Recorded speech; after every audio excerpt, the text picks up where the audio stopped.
Hello guys, I'll show you how to unlock Galaxy S3 Mini restricted to particular mobile network carrier. You need to insert SIM card from different seller company and power on the phone. You may get the unlock code online from unlockunit.com. It takes only several minutes.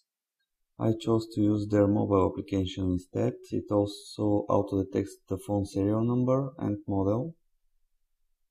Double check those just in case.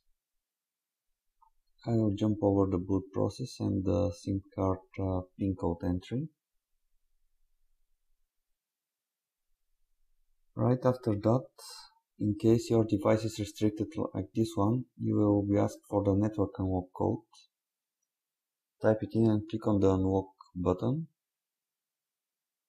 The phone responds with network unlock successful.